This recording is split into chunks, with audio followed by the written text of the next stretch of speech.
we're on the same page, yeah?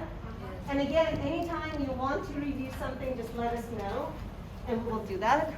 And then we're gonna use the games in practice and kind of see how is it the games actually are extremely interactive and a wonderful learning tool, yeah? So we're gonna play some games and debrief about them and talk about them. And then we're gonna talk about different kinds of materials we can use outside of the classroom, which we actually have been using already, but we'll kind of talk about them more explicitly. What does it mean more explicitly? When I say explicitly, what do I mean? Specifically, right? So I'm using that word that you learned, implicitly, explicitly. Yeah. We're going to talk about explicitly with an X, means we're going to talk about it specifically, directly, the materials and what's good about them. Just so you know what's coming up tomorrow, yes? In the morning, we're going to do a practice assignment, and then we're going to do the actual assignment or assessment. And we're doing a practice one to just help you out, yes? That practice one is going to be super similar to this one. But we'll do a practice one as a group, and then of course your assessment will be individual. So that should really help you to do a good job tomorrow, okay? Depending how far we get, we just have to cover all of this by end of tomorrow, so we'll see where we get. If we need to do materials in the morning, that's okay too. All right? Any questions? No? Yes, tell me. I love questions. I thought somebody said question and I got excited. Okay, so couple things to take care of is the movie night. Yeah. So you guys decide when it's good for you. Like you shouldn't base it on us. And we will set it up for you. We'll ask them to open the room at night. And if we can join, we will join. Yeah. If we cannot join, you can still do it. So don't base it on us, you know? Because I don't want to tell you when I'm available and then when Armin is available. It might get complicated. You just decide what's best for you. And we will talk to them. And most likely we can probably join you, but sometimes we have other plans. You know, I have a friend visiting. So don't worry about us. Just set it up and we'll talk to them. But I do know they lock the door at night, so we need to know when.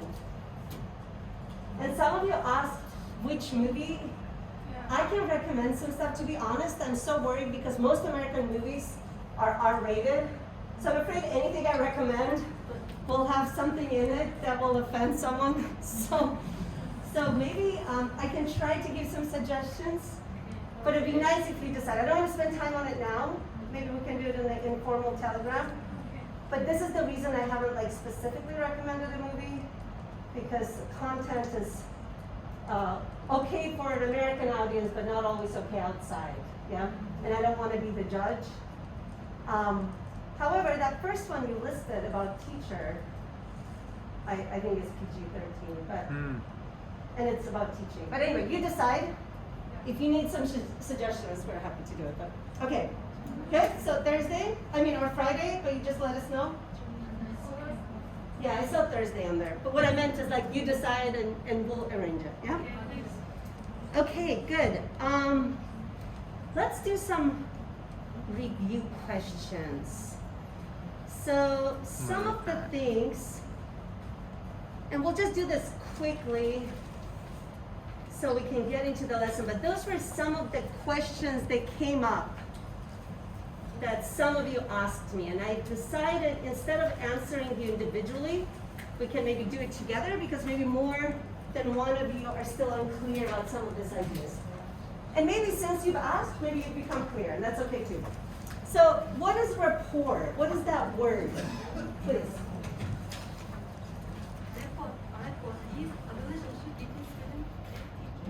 Yeah, but okay.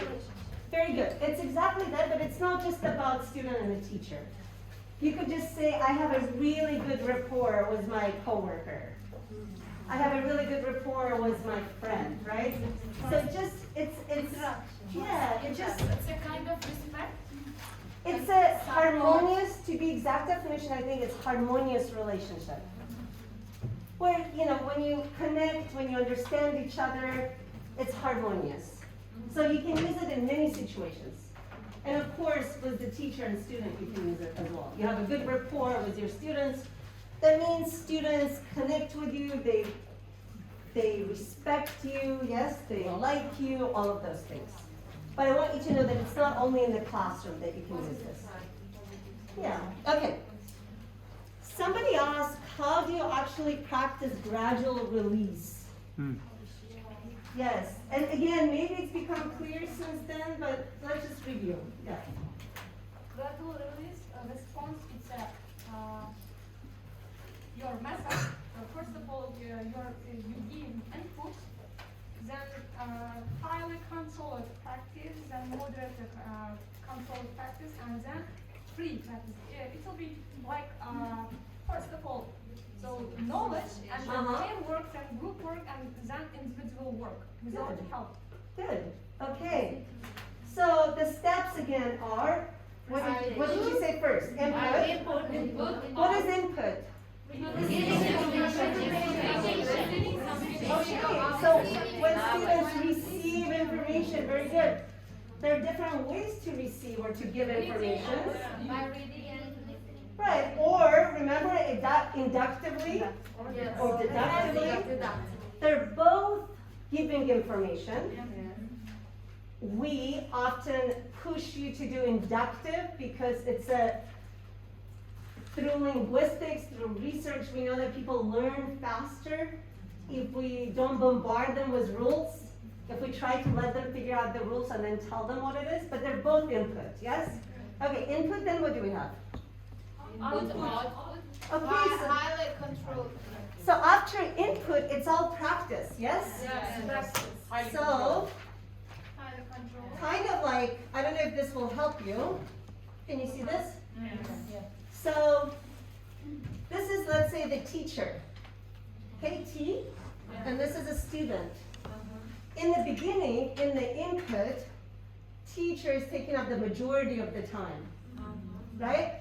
And student is taking up little time because student is just kind of listening and trying to understand, right?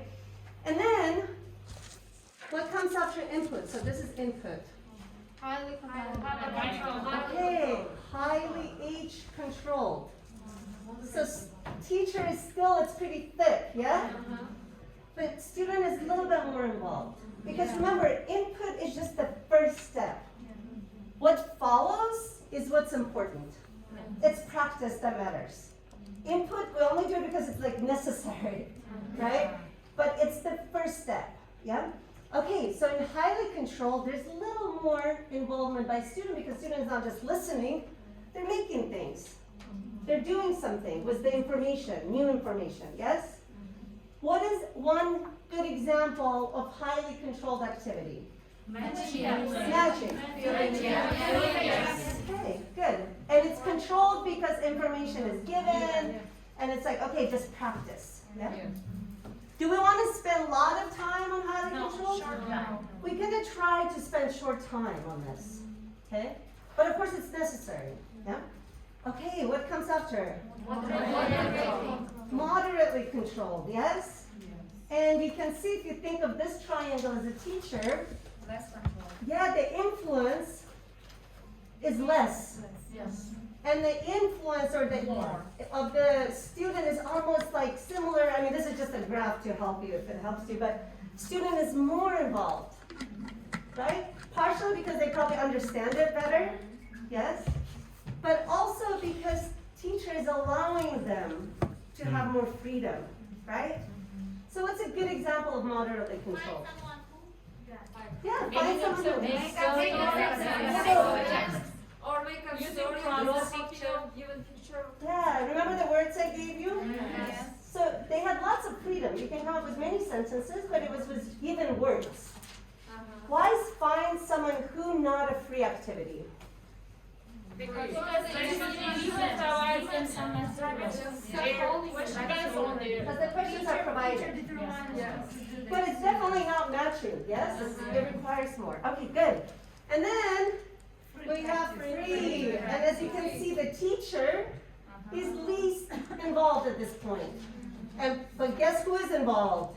Student, right? They're the ones doing most work. Their brain is the one doing the work. And slowly, the teacher gives that power to the student.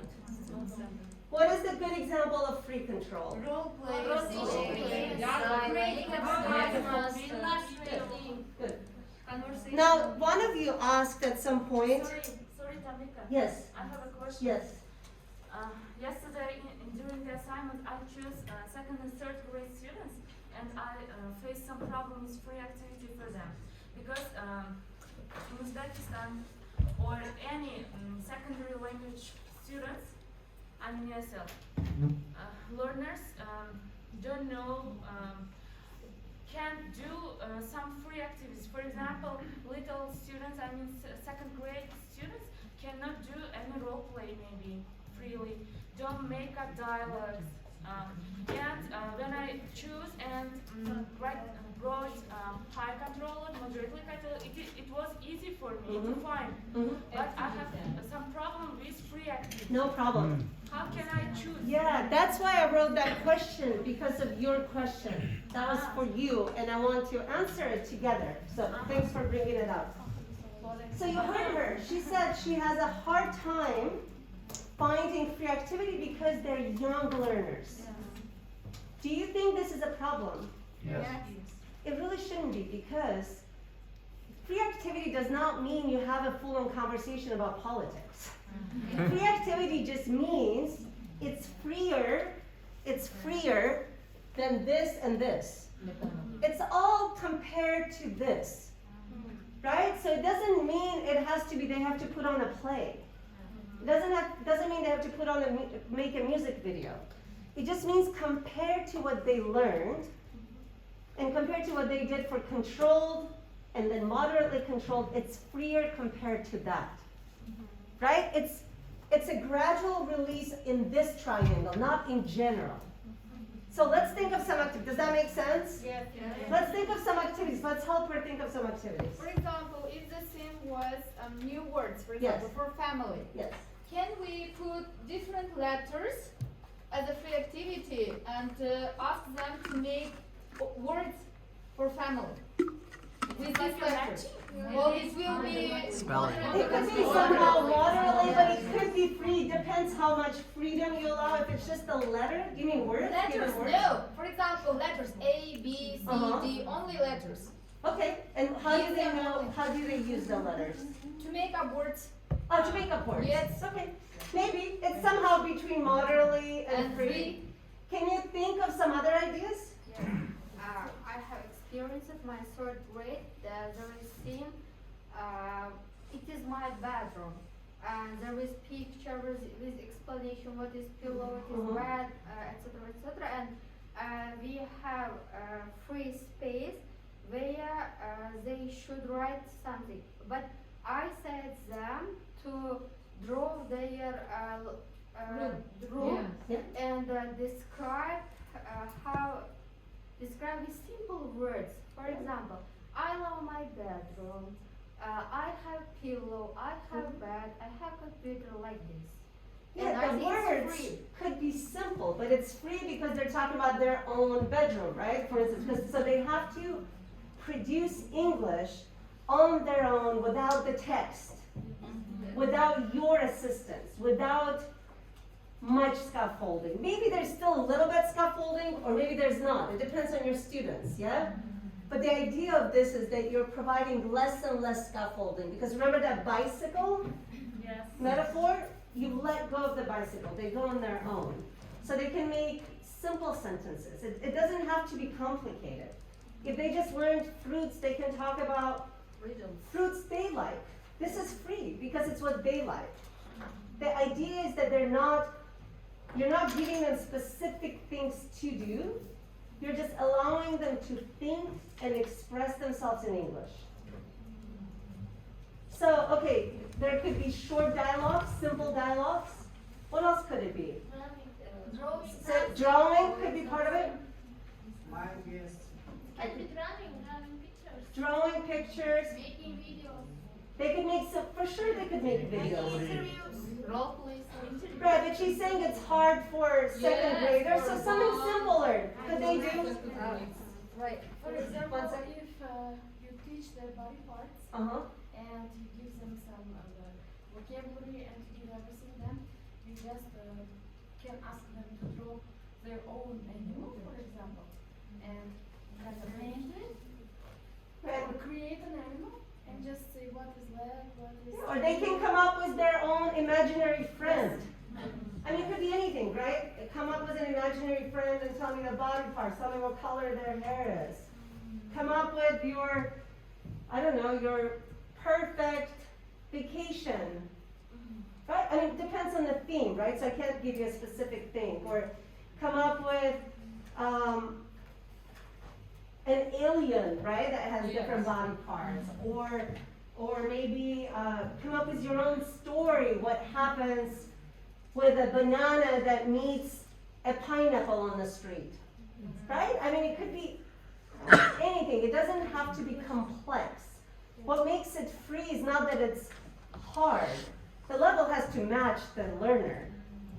That's not what makes it free. What makes it free is that you're giving less scaffolding. That it's more of they use their own power to do. That's all it means. Of course you match the level. All right. I like practicing with my third, second grade pupils. I get a lot of fun. Mm-hmm. And I have box of fruits, vegetables, and I distribute all of them. I know that like colorful things to touch them. Even though my one pupils thought that a banana was real and just taste Right. it. Yes. Okay. And I asked them, Uh-huh. you shouldn't make up sentences. You only tell me the color, the name of fruit, and do you like or not? Like Yeah. this. Okay. And after that, they after 2 or 3 lessons, they can freely make sentences. Yeah. So just I like, I don't like, the color is such, and the name of fruit is like okay, good. Thanks for those examples. So again, it's just giving more freedom. Yeah? Now, I hate to tell you this, and I'm happy to help with, we're both happy to help with second graders, but just so you know, we are focusing on secondary. This program is about secondary. So all of next 2 weeks, we're talking about secondary education. So this is not a program aimed to work with children. The material would be a little bit different. This is mostly for adolescents. So even though some things we talk about, you can think about, oh, how will I do this with my second graders or third graders? Really, we want you to be thinking about your teenagers, because that's what this specific information is focusing on. Okay, so a lot of our activities are kind of aimed at that age. Okay, okay, so let's move on. Okay, somebody else, post methods. What is post methods? I think post methods are methods which are combination of historical and modern methods. It's up to you how we organize the classroom activities. Yes. It's up to us. It's up to us. So we can present the activity according to the historical and Yes. modern methods. I think it is post method. That's all it is. So post means after, generally, right? Post dinner, I will go to bed or something like this. So that could maybe help you remember, but post methods just means it's your combination. You are autonomous. Just like we want our students to be autonomous eventually, you as a teacher are also autonomous. You get to decide what methods work when. But we just want you to think and understand different methods so you understand why you're using certain method at a certain time. Yeah. That's all post methods means. Because sometimes we need prescriptive ones too. Sometimes, So, yeah. So we Yeah. can add them. Yes, just as long as you don't spend 45 minutes being prescriptive. Yeah, it's all about your context, yeah? And remember the videos that you watched for assessment? They were post-method classrooms. as you noticed, a lot of you could not just identify it as one method. Yeah. It didn't quite fit, yeah? That's normal. Okay, that's all that means. Is that okay? Clear? All right. Everybody, what about TPR? Language and Teacher gives comments and children follow it. Okay, I think maybe this question came earlier, I don't know, but It was I developed think by James Asher in 1963, University of California. good job. You do not need to know that. Good job. Okay, what's PQP? Question Polish practice. Praise question. Something, but what is it exactly? Question, what is P first? Praise. Praise, good job. What's Q? Question. Question, what's last? Polish. So the idea is it's like a sandwich, yeah? I don't know if I can draw a sandwich. Sandwich. Lettuce. A hamburger, yes? So we give praise. Praise is really important. You've learned about praise, yes? Praise is what motivates people, yes? Some of us are motivated sometimes with polish. Some of us are motivated with praise more. We're all a little bit different. Remember we talked about this? yes. But, so you gotta make sure you give both, yes?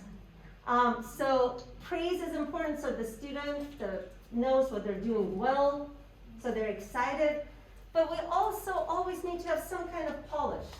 Yeah, polish is what can you improve, you know? And sometimes if we don't do this PQP, people just say, oh, it was great, right? And it was great is nice, but it's not productive, right? It's not helpful. But if you can say specifically, I liked how you presented the material, but I was confused by your actual slides, for example, you know? That's specific. The person can say, okay, it seems like my presentation skills are okay, but maybe I can change the images. As you did it after assignments, yes? Yes, as I do after assignments, right? So the same thing. Now the question is there to kind of see if you have any questions, just like what you did, right? What is that question you have for the person to think farther? The reason we do PQP, again, is to give some kind of structure to feedback. You can also just ask for feedback, but usually if we just ask for feedback, people just say, oh, it was good, we liked it, it was really, really nice. It's good to do that sometimes, but it's more helpful if it's specific. Now, PQP is not like a rule. You can change this up, right? You can do whatever you want. You could do PP if you want. You could do PQ. If you have time just for a question, that's okay. So those are not like rules, right, in stone. Like you can change up how you do it. But we often tend to use PQP here to kind of give a little bit of polish, a little bit of praise, and some music part in it. Polish it means giving feedback. Polish means what would you improve? So polish is if this is dirty, I polish it. How to improve it, how to clean it is where the word comes from. But how to improve it? Then question Polish is to award for the question. So the question is whatever question they did not answer. Question is just to have a conversation. I really think that the question part, so this is PQP, right? I think question part is really good if you want to have a conversation with the group about what they presented. So you can continue, you can talk about it. Sometimes, when there's no time, you can just do praise and polish.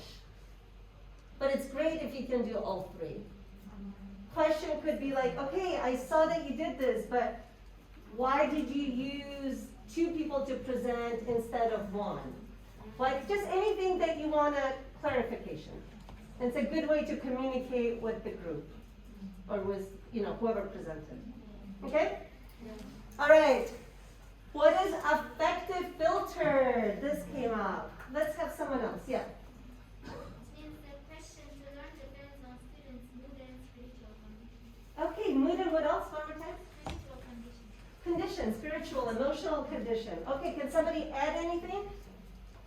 But you're correct, that's great. For example, we can look through our class, and if some of students are in a bad mood, we can make some game in order to rise their feeling, Okay. and it's also effective filter. Okay, so somehow improve the atmosphere for language learning. The idea is that if students lose interest somehow, for whatever reason, for emotional, whatever reason, it's hard to learn language in an atmosphere that's not positive. Now, that doesn't mean that your students are going to be 100% on all the time. It is normal for all of us, that me included, all of you included, to have a day where you feel a little bit this way or a little bit that way, right? That's normal. That's okay. So if you see your student quiet one day, you don't have to freak out. Yes, it's okay. But the idea is more that in general mood of the classroom, right? Yeah. The general kind of atmosphere of, is this enjoyable for everyone? Most of the time. Over you, Ned. I understand effective filter as a relaxation of the whole class. For example, we can make them enjoy by listening to music, dancing, Yes. or playing games, or such doing some exercises like we do breathe in, breathe out Yes. exercises for relaxation. I think it's effective filter. Yes, so exactly. So it's creating, so if the situation is that everybody feels comfortable, they're not afraid to make mistakes, Yeah. they don't feel forced to do things. And generally speaking, if we move around and dance and sing, usually people feel more comfortable, because they are not as afraid or paranoid. If they imagine them sitting at the desk, right, and being like, okay, my turn. Oh, that's very different than like everybody just gets to communicate. Now, you do have to be careful because as we know, not everybody is a kinesthetic learner. So if you really overdo with kinesthetic things, what are kinesthetic things? Something like touching. Or just dancing, singing, that's all kinesthetic learning, which we love, and it's wonderful. But that's not everybody's favorite mode of learning, or natural mode of learning. So just like we talked before, we're going to talk about this more in the next 2 weeks, you have to have a mix. Because if you're only doing kinesthetic stuff, for some students that's actually not fun. You might think dancing is the best thing in the world, but it's not for everyone. And for some people, they're really shy about singing. Yeah. For example, right? So be careful, because sometimes I see teachers after TCCP go and do the wonderful lessons that we observe, but it's all dancing and singing, which is super fun, but they're missing the point. It's not that that's the only thing that you do, right? You do a mix.